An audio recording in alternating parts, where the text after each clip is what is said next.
2022년 3월 7일 화요일 오전 11시 20분이었다. 서울 마포구 합정동 골목 끝에 자리 잡은 50층짜리 오피스 빌딩은 그날 아침에도 낮은 안개 속에 조용히 서 있었다. 빌딩 전면 유리에는 금박으로 새긴 고급 간판이 달려 있었고 그 간판에는 한글로 강력탐사무소라는 글자가 새겨져 있었다. 사무소는 50층 전층을 단독으로 사용하고 있었으며 300평 규모의 내부는 최고급 원목 바닥재와 흰색 대리석 벽면으로 꾸며졌다. 입구 오른편에는 최신형 인공지능 로봇 세종이 충전 스테이션에 고정된 채 대기하고 있었고 중앙 실험실 통로 안쪽에는 최첨단 질량 분석기와 DNA 추출 장비들이 가지런히 줄지어 놓여 있었다.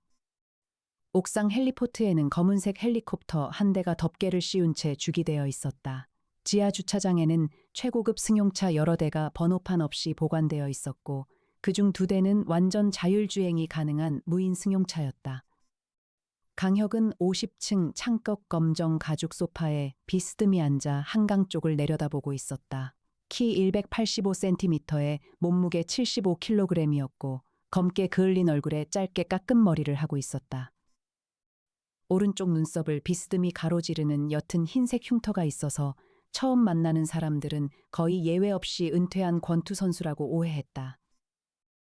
2022년 현재 42살인 그는 1980년 서울 영등포구에서 태어나 한국외국어대학교 법학과를 졸업한 뒤 서울지방경찰청 강력계에서 16년간 베테랑 형사로 일했다.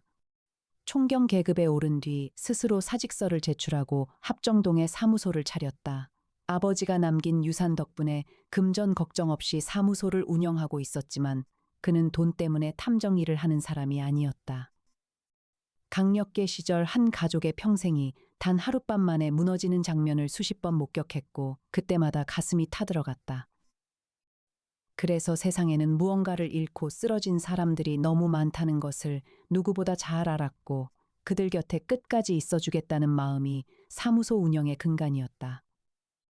이에 나는 오전 8시부터 이미 실험실 쪽 책상에 앉아 세종에게 명령어를 입력하고 있었다. 2098년생으로 올해 24살이었다. 국립과학수사연구원 법화학과에서 3년간 근무하다가 강혁이 직접 스카우트해서 사무소에 합류시켰다. 훤칠한 키에 동그란 금속태 안경을 쓰고 머리를 단정하게 뒤로 묶은 외모였으며 어떤 상황에서도 표정이 흔들리지 않는 극도의 차분함이 특기였다. 강혁보다 항상 한 발 먼저 움직이는 성격이어서 의뢰인의 방문이 예고되기 전에 이미 교통편과 관련 자료를 준비해 두는 것으로 유명했다. 부검실에서도 태연히 김밥을 먹을 수 있었고 본인은 이를 직업이식이 아니라 저혈당 예방이라고 설명했다.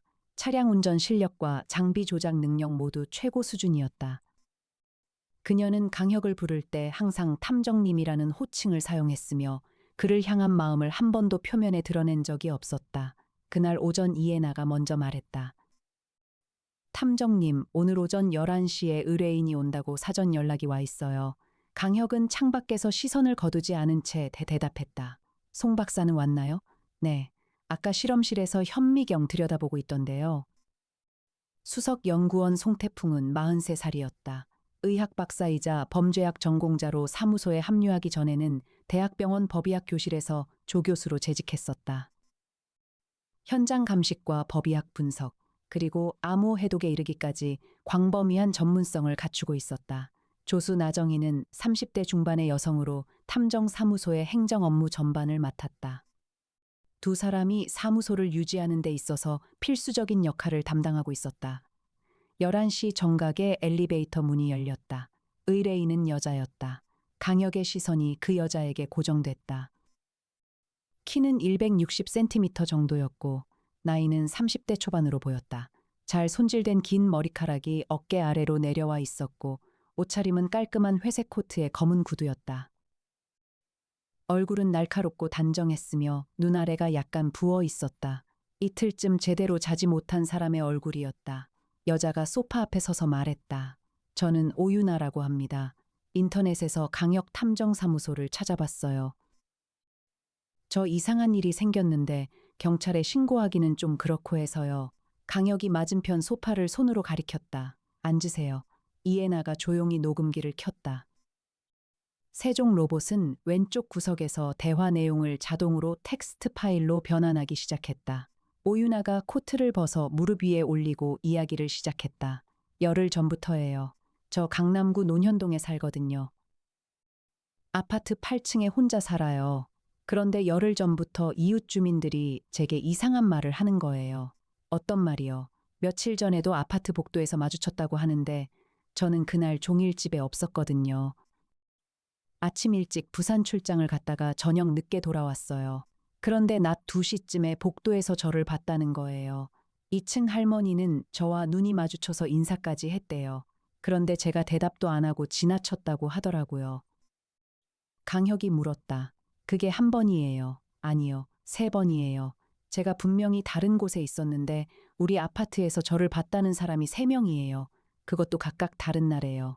이에나가 끼어들었다. 외모가 얼마나 비슷하다고 하던가요? 오유나가 고개를 들었다. 그게 이상한 거예요. 단순히 닮았다는 수준이 아니래요.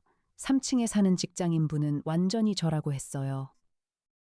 얼굴이 똑같고 목소리도 똑같고 걷는 방식도 똑같다고요. 강혁은 표정 변화 없이 물었다. 쌍둥이 자매는 없죠?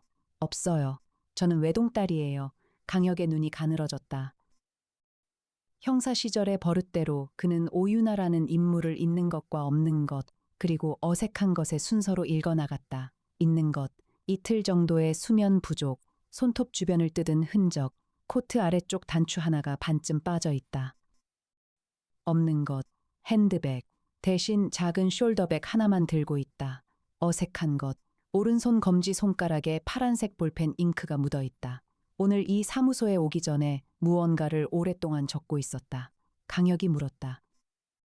그 3번 외에 다른 이상한 일은 없었나요? 오유나의 손가락이 가방 위에서 멈췄다. 있어요.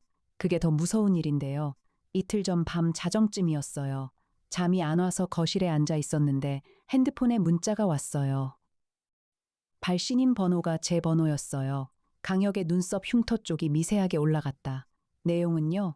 오유나가 가방에서 핸드폰을 꺼내 강혁에게 내밀었다. 화면에는 문자 하나가 떠 있었다. 발신인은 분명히 오유나 본인의 번호였다. 내용은 짧았다. 집에서 기다려. 곧 바꿔줄게. 이에나가 오유나의 핸드폰을 받아 세종에게 넘겼다. 세종은 핸드폰 데이터 포트에 케이블을 연결하고 발신 기지국 위치와 시간 스탬프 정보를 즉시 추출하기 시작했다. 이에나가 강혁 쪽을 보며 말했다. 발신 기지국 확인되면 말씀드릴게요. 강혁은 자리에서 일어나 실험실 쪽으로 걸어가며 물었다. 이에나 씨, 오유나 씨, 논현동 아파트 단지 이름 알아요. 네, 이미 확인해뒀어요. 논현동 그린파크 아파트 8층 822호예요. 22년 된 구축 아파트이고 세대수는 총 250세대예요. 강혁이 뒤를 돌아보며 이에나에게 말했다. 에나 씨 드론 준비해줘요. 이에나가 즉각 움직였다. 그녀가 조종실 겸 장비실 역할을 하는 쪽 문을 열고 들어가자 송태풍이 고개를 들었다. 송태풍은 실험용 장갑을 낀 채 20배율 현미경 앞에 앉아 있었다. 무슨 사건이에요? 이에나가 답하며 최첨단 드론 케이스를 선반에서 꺼내 들었다. 얼굴이 2개인 여자 사건이에요. 송태풍이 현미경에서 눈을 떼지 않은 채 말했다. 오, 흥미롭네요. 나정희는 응접실 쪽에서 오유나에게 따뜻한 차를 내오고 있었다. 사무소 분위기는 조용하고 효율적이었다. 강혁이 창가로 돌아와 다시 자리에 앉았다. 오유나가 차를 2손으로 받아들고 강혁을 바라보았다. 저를 믿어주시는 건가요? 강혁이 짧게 말했다. 의심하거나 믿거나는 나중 일이고요. 일단 사실관계부터 확인해야죠. 오유나가 고개를 끄덕였다. 혹시 이 일을 시작하기 전에 아파트 주변에서 낯선 사람을 본 적 있나요? 열흘 전쯤이요. 아파트 앞 골목에서 여자를 본 적이 있어요. 제 또래인 것 같았는데 모자를 눌렀어서 얼굴은 잘 못 봤어요. 그 여자가 저를 보더니 갑자기 걸음을 멈추는 거예요. 그리고 저를 굉장히 오랫동안 쳐다봤어요. 그냥 지나쳤는데 뒤를 돌아보니까 그 여자도 저를 보고 있었어요. 강혁이 물었다. 그 여자 키는요? 저랑 비슷했어요. 체형도 비슷하고요. 자세히는 못 봤지만 이 부분에서 강혁은 속으로 2가지 가능성을 동시에 머릿속에 펼쳐놓았다. 하나는 범죄를 의도한 누군가가 오유나의 얼굴과 외모를 면밀히 관찰하고 따라하기 시작했다는 것이었다.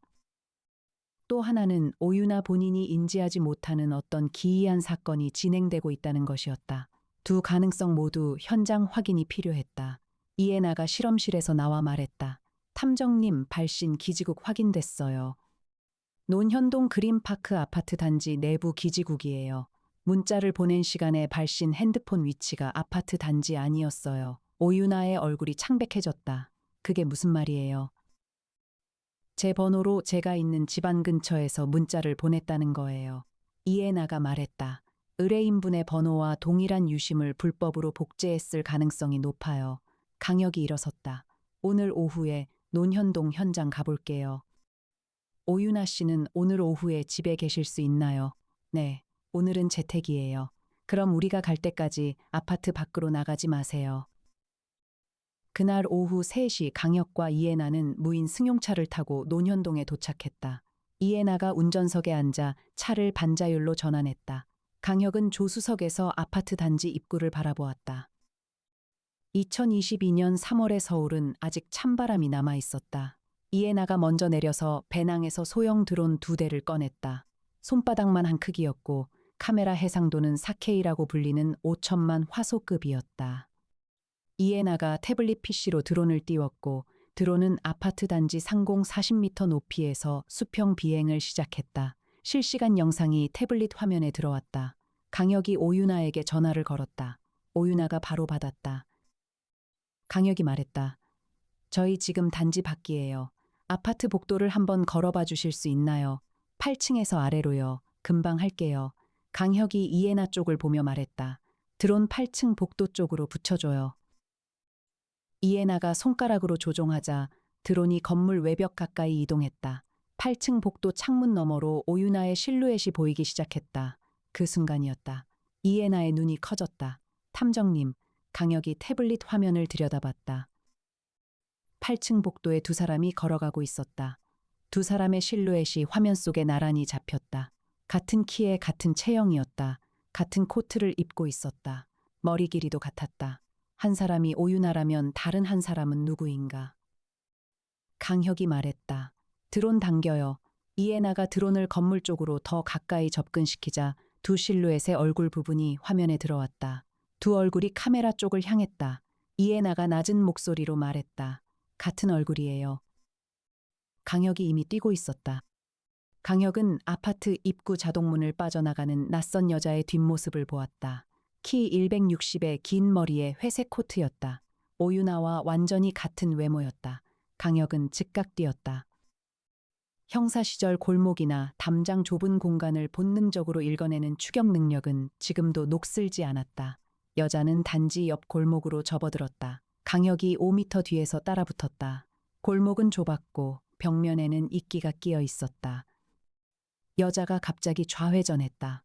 강혁이 그대로 따라가자 여자는 좁은 계단 아래 공간으로 뛰어들었다. 강혁이 계단 아래를 들여다봤다. 없었다. 강혁이 주위를 둘러봤다. 골목 옆 담장 너머로 뛰어넘을 수 있는 구조가 아니었다. 계단 위로 올라갈 수도 없었다. 마치 사라진 것 같았다. 그가 짧게 내뱉었다. 어디 갔어? 이에나가 귓속에 꽂힌 무전기를 통해 말했다. 탐정님 드론으로 따라가고 있었는데 아파트 단지 남쪽 담장 쪽에서 신호가 끊겼어요. 자동차를 기다려뒀다가 탄 것 같아요. 강혁이 담장 아래쪽을 살펴봤다. 무릎 높이 콘크리트 담장 위에 흙이 묻어 있었다. 담장을 넘은 흔적이었다. 담장 밖은 좁은 이면도로였다. 차 한 대가 지나갈 수 있는 너비였다. 강혁이 돌아 나오며 말했다. 오늘 여기서 누군가 오유나 씨 외모와 동일한 사람이 아파트 복도를 활보했어요. 우연이 아니에요. 이에나가 태블릿 화면을 강혁에게 보여주었다. 드론으로 찍은 영상에 얼굴이 잡혔어요. 세종에게 안면 인식 분석 맡겼어요. 강혁이 화면을 봤다. 두 얼굴이 나란히 떠 있었다. 오유나의 얼굴과 낯선 여자의 얼굴이었다. 놀라울 정도로 닮았다. 단순히 닮은 것이 아니었다. 눈과 코와 입의 위치와 비율이 거의 동일했다. 이것은 우연이 아니라 의도된 것이었다. 강혁과 이에나는 오유나의 안내로 아파트 이웃 주민 3명을 차례로 만났다. 3층에 사는 직장인 최준혁은 35살 남성이었다.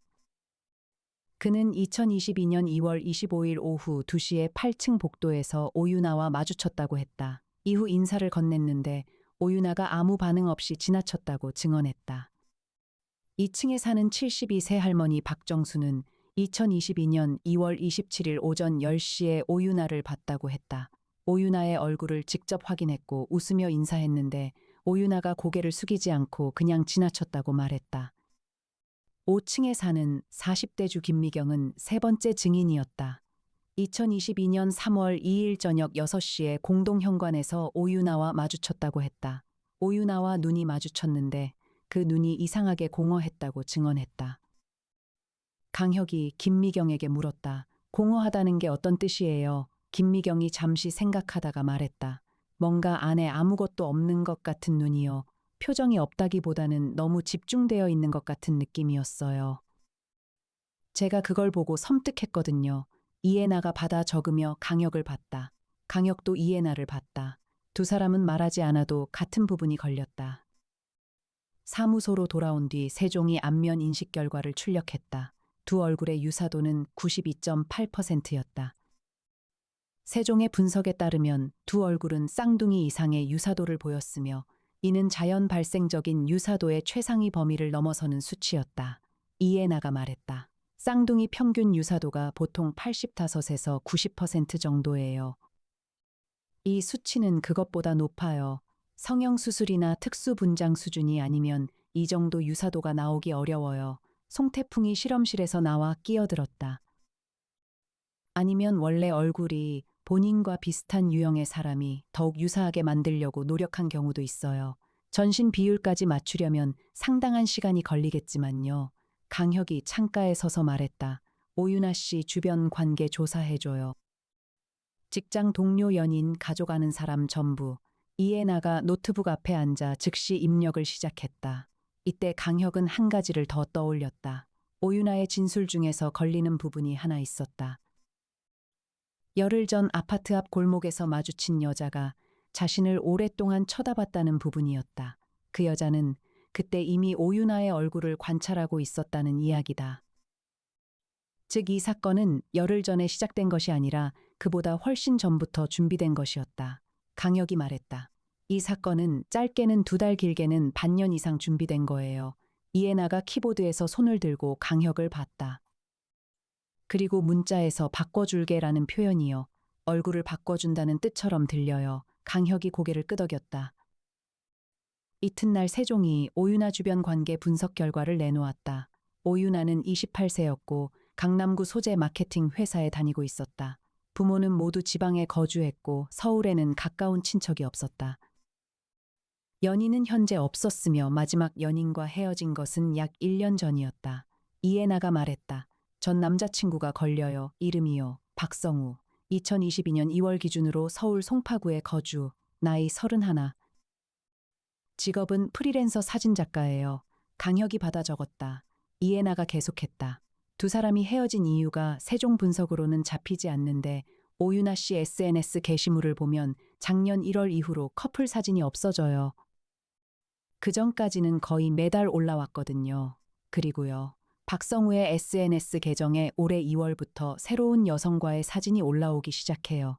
그런데 이해나가 잠시 멈췄다. 그 여성의 얼굴이 오유나와 너무 닮았어요. 강혁이 이해나가 내미는 태블릿 화면을 봤다. 박성우의 SNS 화면이었다. 옆에 선 여성의 얼굴이 선명하게 찍혀 있었다. 강혁이 나지막하게 말했다. 이 여자예요. 네. 이름은 나와 있지 않지만 같이 찍힌 위치 태그를 보면 논현동이에요. 사흘째 저녁에 나정이가 강혁에게 편지 봉투를 들고 왔다. 탐정님, 아까 우편함에 이게 들어 있었어요. 주소는 우리 사무소로 되어 있는데 보내는 사람 주소가 없어요. 강혁이 봉투를 받았다. 봉투 겉면에는 수기로 강혁 탐정사무소 귀중이라고만 적혀 있었다. 글씨는 눌러쓴 굵은 볼펜 글씨였다. 강혁이 장갑을 끼고 봉투를 열었다. 안에는 손으로 쓴 편지 한 장이 들어 있었다. 내용은 다음과 같았다. 탐정이 찾아올 것이라고 생각했어요. 저는 오래전부터 제가 될 사람을 찾고 있었어요. 제 얼굴은 원래 없었어요. 아무도 저를 보지 않았으니까요. 그래서 누군가의 얼굴이 필요했어요. 오윤아 씨의 얼굴이 제게 가장 잘 맞아요. 곧 완성될 거예요. 막지 마세요. 저는 이미 오래전에 죽었어요. 강혁이 편지를 다시 봉투에 넣었다. 이해나가 말했다. 자필 편지예요. 필적 감정 의뢰하면 신원 파악 가능해요. 강혁이 고개를 끄덕였다. 그리고 마지막 문장이요. 이미 오래전에 죽었다는 표현. 이게 은유적 표현인지 실제 상황에 대한 진술인지 구분이 안 돼요. 이해나가 말했다. 그리고 오래전이라는 표현도 신경 쓰여요. 이 일이 얼마나 전부터 시작된 걸까요? 송태풍이 실험실에서 목소리를 높였다. 탐정님, 이 편지 봉투 종이 성분 분석해 봤는데요. 이 봉투에 쓰인 종이는 20년 이상 된 종이에요. 최근에 판매되는 봉투가 아니에요. 강혁이 실험실 쪽으로 들어갔다. 확실해요. 네, 크라프트지 성분에 포함된 섬유 노화도가 20년에서 30년 사이예요. 이 편지는 20년 이상 된 봉투에 담겨 있었다. 그리고 이 봉투를 우리 사무소로 보낸 사람은 어떻게 우리가 이 사건을 수사하고 있다는 것을 알았나. 오윤아가 사무소에 의뢰한 것은 3일 전이었다. 이튿날 오전 강혁이 전화를 걸었다. 신호가 2번 울리고 나서 굵은 목소리가 들어왔다. 혁아, 무슨 일이야? 형 나야. 검찰청에 부탁 하나 하려고. 강민혁은 강혁의 형이었다. 검찰청 고위 간부로 재직 중이었다. 형제는 자주 연락을 주고받았으며 강혁의 사건에 공식적 채널이 필요할 때 강민혁이 도움을 주는 경우가 있었다. 강혁이 말했다. 논현동에서 발생한 신원 도용 사건이야. 용의자 신원 파악에 통신회사 협조가 필요한데 경찰 공식 요청은 시간이 걸리니까. 강민혁이 잠시 침묵했다가 말했다. 유심 복제 사건이야. 그리고 단순 유심 복제보다 더 복잡한 일이 있어. 다른 거. 특정인의 외모를 수개월에 걸쳐 따라 한 것 같은 사람이 있어. 그냥 닮은 수준이 아니라 안면 인식 유사도가 92.8이야. 강민혁이 낮은 소리를 냈다. 그거 위험한 상황이면 경찰에 신고해. 나도 알아, 형. 근데 경찰이 움직이기에는 범죄 구성 요건이 아직 불명확해. 알았어. 통신사 협조는 해줄게. 그런데 혁아, 형. 항상 조심해. 네가 쫓는 게 단순 사기꾼이 아닐 수도 있잖아. 강혁이 전화를 끊었다. 이해나가 미리 박성우의 자택 주소를 확인해뒀다. 송파구 잠실동 오피스텔이었다. 강혁과 이해나는 오후에 그리로 향했다. 박성우는 31세 남성으로 프리랜서 사진작가였다. 현관문을 열고 나온 그는 키가 작고 안경을 쓴 단정한 인상이었다.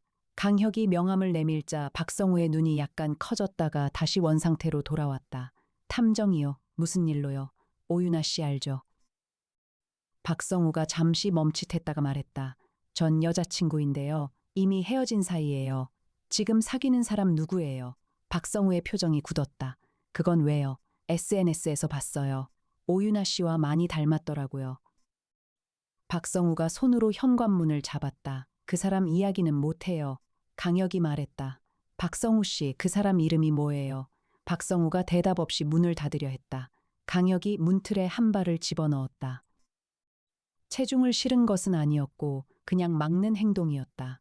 강혁이 말했다. 지금 위험한 상황이 있어요. 오윤아 씨 피해를 보고 있는데 혹시 모르니까 그 사람 이름이라도 알아야 해요. 박성우가 한동안 강혁의 눈을 봤다가 천천히 말했다. 한나예요. 이한나 어디 사는지 알아요. 모르는데 만나는 건 항상 밖이었어요. 집에는 데려간 적 없어요. 이한나 씨가 자기 집은 알려주기 싫다고 했거든요. 전화번호는요. 박성우가 핸드폰을 꺼냈다가 멈추었다. 강혁이 말했다. 알고 싶은 게 있으면 연락해요. 명함을 두고 나왔다. 이한나, 이해나가 그 이름을 세종에게 입력했다. 세종이 공개 데이터베이스와 연계 정보망을 뒤지기 시작했다. 20분이 지났다. 세종이 결과를 출력했다. 결과는 하나였다.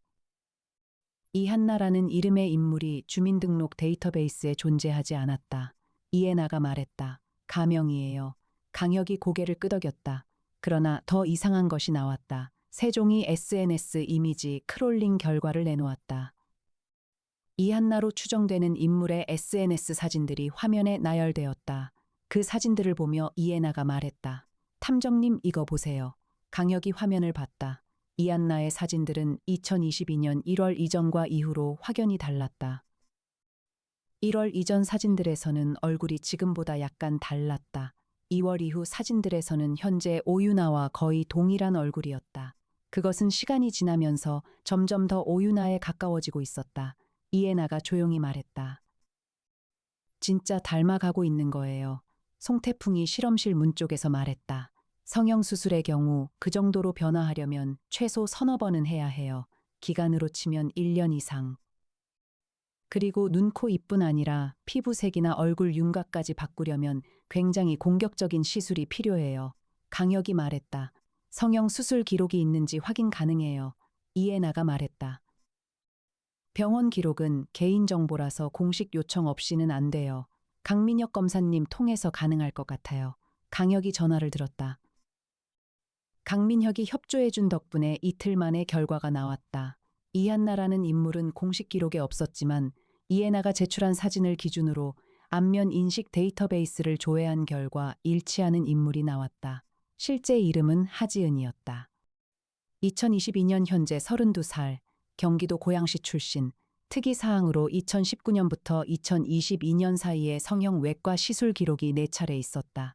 시술을 받은 병원은 서울 강남구 청담동 소재 성형외과였다. 시술 종류는 눈, 코, 윤곽, 그리고 피부과 처치 항목이 각각 2건이었다. 그리고 또 하나가 있었다. 하지은의 가족 기록이었다. 강혁이 서류를 들여다보다가 멈추었다. 이해나가 물었다. 탐정님 뭔가요? 강혁이 서류를 이해나에게 내밀었다. 이해나가 읽었다. 그리고 그 역시 멈추었다. 하지은에게는 서울 논현동에 혼자 사는 이모가 한 명 있었다. 그 이모의 이름은 최정수였다. 그리고 최정수는 2022년 2월 논현동 그린파크 아파트로 이사를 왔다. 아파트 호수는 7층 718호였다. 강혁이 말했다. 같은 아파트예요. 그것도 바로 아래 층이에요.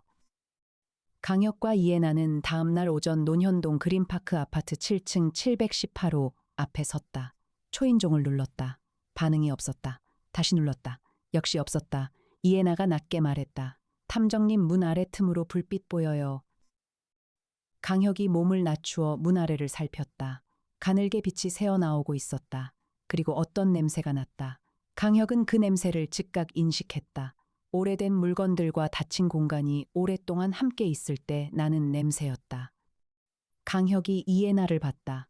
이해나가 이미 핸드폰으로 아파트 관리사무소에 연락하고 있었다. 10분 뒤 관리인이 올라와 마스터키로 문을 열어주었다. 집 안으로 들어서자 강혁의 발이 멈추었다. 현관 바닥에는 신문지가 여러 겹 깔려 있었다. 신문지는 2006년에서 2012년 사이의 것들이었다. 오래된 신문지들이 바닥에 차곡차곡 쌓여 있었다. 거실 창문은 모두 두꺼운 암막 커튼으로 가려져 있었다. 냉장고 소리만 들렸다. 아무도 없었다. 거실 한가운데 식탁에는 밥그릇이 2개 놓여 있었다. 하나는 온기가 있었고 하나는 식어 있었다. 수저도 2벌이 나란히 놓여 있었다. 이해나가 작은 목소리로 말했다. 2 사람을 위해 차린 밥상이에요. 강혁이 주방을 살폈다. 쌀솥에는 밥이 적당량 남아 있었다. 반찬통이 3개 있었고 모두 2인분 이상으로 준비되어 있었다. 그러나 집에는 지금 아무도 없었다. 강혁이 방 2곳을 차례로 열었다. 안방 한쪽에는 옷들이 걸려 있었다. 여성복과 남성복이 나란히 걸려 있었다. 그런데 남성복들이 이상했다. 모두 20년 이상 된 구형 디자인이었다. 낡고 색이 바랜 것들이었다. 강혁이 옷장 안쪽을 손전등으로 비추었다. 옷장 안선반 위에 사진 액자 하나가 놓여 있었다. 강혁이 꺼내봤다. 색이 바랜 사진이었다. 사진 속에는 2 사람이 있었다. 젊은 여성과 남성이었다. 남성은 군복을 입고 있었다. 뒷면에 손글씨로 적혀 있었다. 2002년 가을 민수와 정수, 2002년, 20년 전이었다. 이해나가 강혁 옆에서 속삭였다. 탐정님, 이 집 밥상을 매일 2 사람 분씩 차리고 있었던 것 같아요. 그런데 한 사람은 여기 없어요. 강혁이 사진을 다시 봤다. 20년 동안 없는 사람을 위해 밥을 차렸다. 그날 저녁 강혁이 오유나에게 연락했다. 오유나 씨, 혹시 7층 718호 최정수 씨 아세요? 오유나가 잠시 생각하다가 말했다. 이름은 모르는데 7층에 최근에 이사 온 분이 있어요. 2월에 이사 오셨는데 가끔 복도에서 마주쳐요. 조용한 분이에요. 그분 조카를 아시나요? 하지은이라는 분. 아니요. 처음 듣는 이름이에요. 강혁이 전화를 끊었다. 이해나가 말했다. 탐정님 최정수 씨 신원조회 추가로 돌렸는데요. 최정수 씨는 2002년에 이혼을 했어요. 그 전 남편이 박민수라는 사람인데 2002년 이후 행방불명 상태예요. 박민수. 네. 그리고 박민수는 2002년 당시 예비역 입영 기피 혐의로 수배 중이었어요. 결국 발견되지 않았고 2004년에 실종 처리됐어요. 20년 전에 사라진 사람이었다. 강혁이 생각했다. 최정수는 20년 동안 혼자 그 집에서 살면서 사라진 전 남편을 위해 매일 밥상을 차렸다.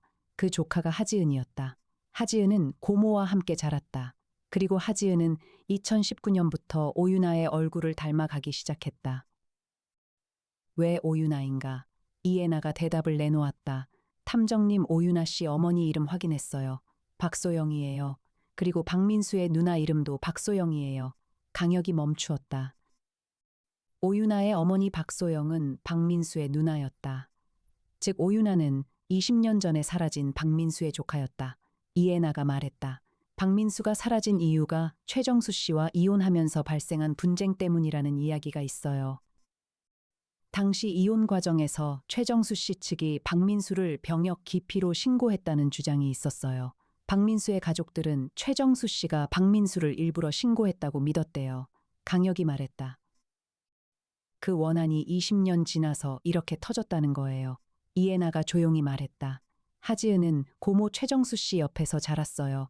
고모가 20년 동안 사라진 남편을 기다리며 두 그릇 밥을 차리는 것을 보며 자랐을 거예요. 그리고 그 남편을 사라지게 만든 원인이 박민수 가족이라고 믿었겠죠. 강혁이 긴 시간 침묵했다. 그래서 오윤아를 목표로 삼은 거예요. 이해나가 말했다. 오윤아의 얼굴이 되는 것은 복수의 방식이었을 거예요. 오윤아의 얼굴로 오윤아의 일상을 무너뜨리는 것이요. 강혁이 다시 최정수 씨 집 기록을 살펴봤다. 나정희가 추가로 조회해온 자료에는 최정수가 2002년 이후 매년 일정 날짜에 경기도 북부 한 지역의 주소로 택배를 보낸 기록이 있었다. 20년간 이어진 기록이었다. 수취인 이름은 없었다. 이해나가 그 주소를 세종에게 넣어서 확인해봤다. 경기도 포천시 외곽의 폐가였다. 2004년에 철거 예정이었으나 실제로는 철거되지 않고 방치된 건물이었다. 강혁이 말했다. 거기 가봐야 해요. 그날 밤 강혁과 이해나는 무인 승용차를 타고 포천으로 향했다. 이해나가 보조 운전석에서 태블릿으로 경로를 안내했다. 강혁은 차 안에서 도면을 보았다. 2시간이 걸렸다. 폐가는 생각보다 작았다. 단층 슬레이트 지붕 건물이었다. 주위는 나무가 우거져 있었고 밤이라서 어두웠다. 강혁이 손전등을 들고 이해나와 함께 건물 쪽으로 걸어갔다. 현관문은 잠겨 있지 않았다. 밀자 삐걱거리며 열렸다. 안으로 들어가자 퀴퀴한 공기가 몰려왔다. 강혁이 손전등을 이리저리 비추었다. 방 안에는 침대가 하나 있었다. 이불은 개켜져 있었다. 바닥에는 오래된 신문지들이 깔려 있었다. 식탁에는 빈 밥그릇이 하나 놓여 있었다. 이해나가 냉장고를 열었다. 냉장고 안에는 아무것도 없었다. 그러나 내부가 깨끗하게 닦여 있었다. 최근까지도 사용한 것 같았다. 강혁이 방 안을 더 살폈다. 서랍장 위에 종이 한 장이 접혀 있었다. 강혁이 집어서 펼쳤다. 손으로 쓴 글이었다. 저는 이제 여기 없어요. 오래전에 이미 없었어요. 정수에게 전해주세요. 나는 그때 잘못했어요. 미안해요. 지은아 이걸 읽고 있다면 이제 멈춰라. 네가 하는 일은 아무것도 되돌리지 못한다. 낙관은 없었다. 이 글을 쓴 사람이 박민수인지는 확인되지 않았다. 이해나가 낮게 말했다. 탐정님, 강혁이 이해나를 봤다. 이 편지를 쓴 사람이 이미 죽어 있을 수도 있어요. 강혁이 고개를 끄덕였다. 그리고 최정수 씨는 그걸 모른 채 20년을 기다린 거고. 이튿날 오전 강혁에게 오윤아에게서 전화가 왔다. 목소리가 떨렸다. 저 지금 회사에서 나갔는데요. 상사가 저한테 이상하다는 거예요. 어제 제가 오전에 일찍 출근해서 팀장한테 이상한 말을 했대요. 근데 저는 어제 오전 8시에 집에서 재택회의하고 있었거든요. 강혁이 말했다. 어떤 이상한 말이에요. 팀 프로젝트를 포기하겠다고 했대요. 그것도 아주 공격적으로. 팀장이 당혹스러워서 제게 연락을 했는데 제가 모르는 일이라고 하니까 오히려 저보고 거짓말하지 말라고 하는 거예요. 강혁이 말했다. 지금 어디 계세요? 회사 앞 카페예요. 거기 있어요. 우리 갈게요. 이해나가 이미 코트를 입고 있었다. 이해나가 세종에게 오전 8시에서 10시 사이 논현동 그린파크 아파트 인근 카메라 영상을 뒤지라고 입력했다. 세종이 공개 교통 CCTV 데이터를 크롤링했다. 5분이 지났다. 세종이 결과를 출력했다. 오전 8시 40분에 논현동 그린파크 아파트 정문을 나서는 여성이 포착됐다. 키 160 체형 긴 머리 회색 코트였다. 오윤아의 회사는 아파트에서 도보로 15분 거리였다.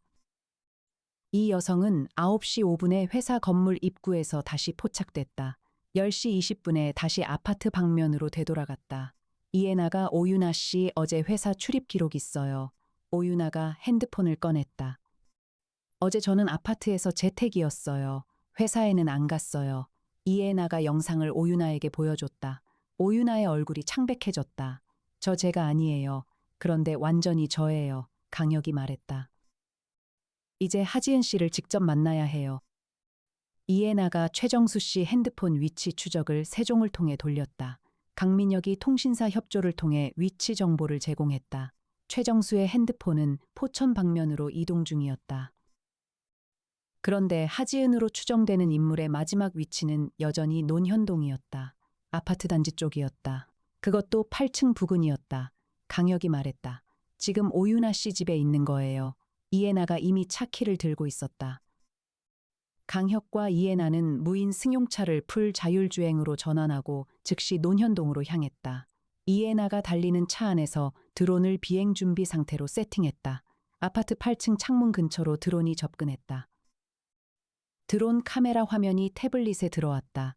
8층 거실 창문 안으로 두 실루엣이 보였다. 한 사람이 서 있었고 다른 한 사람은 앉아 있었다. 서 있는 사람이 하지은이었다. 이해나가 말했다. 탐정님 안에 두 사람이에요. 강혁이 이미 계단을 뛰어오르고 있었다. 엘리베이터를 기다릴 시간이 없었다. 8층까지 계단을 뛰어오르는데 50초도 걸리지 않았다. 8층 복도 끝 822호 앞에 섰다. 강혁이 도어벨을 눌렀다. 아무 소리도 없었다. 강혁이 문을 두드렸다. 오윤아 씨 열어봐요. 잠시 뒤 문이 열렸다. 오윤아가 얼굴이 하얀 채로 서 있었다. 강혁이 빠르게 집안을 들여다봤다. 거실 소파에 또 다른 여자가 앉아 있었다.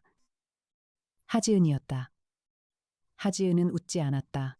그녀는 강혁을 보며 말했다. 왔군요. 강혁이 거실 안으로 들어왔다. 이해나도 뒤따랐다. 하지은의 얼굴을 직접 보자 강혁도 잠시 멈추었다. 오윤아의 얼굴과 너무 닮아 있었다. 사진으로 보는 것과 직접 보는 것은 달랐다. 눈과 코와 입이 너무 닮았다. 그러나 표정이 달랐다. 오윤아가 두려움에 가득 차 있다면 하지은은 극도로 차분했다. 눈빛이 공허하다는 표현이 딱 맞았다. 강혁이 말했다. 하지은 씨 오래전부터 준비한 일이죠. 하지은이 말했다. 네, 왜요? 하지은이 고개를 약간 들었다. 고모가 20년 동안 밥을 2그릇 차렸어요. 저는 매일 그것을 보면서 자랐어요. 고모는 20년 동안 그 남자를 기다렸어요. 그 남자가 사라진 이유를 만든 사람이 오윤아 엄마예요. 오윤아 엄마가 고모한테 남편을 돌려달라고 협박했고 고모가 신고한 거라고 했어요. 저는 어릴 때부터 그 이야기를 듣고 자랐어요. 강혁이 물었다. 그래서 오윤아 씨 얼굴을 갖기로 했어요. 하지은의 목소리가 낮아졌다. 오윤아의 얼굴로 살면 오윤아가 무너져요. 아무도 진짜 오윤아를 믿지 않게 돼요. 직장에서도 이웃들도 모두. 그게 제 방식의 복수예요. 오윤아가 작게 말했다. 저 아무것도 몰랐어요. 엄마랑 최정수 씨 사이에 그런 일이 있었는지도. 하지은이 처음으로 오윤아를 직접 봤다. 오랫동안 두 사람이 서로를 바라봤다.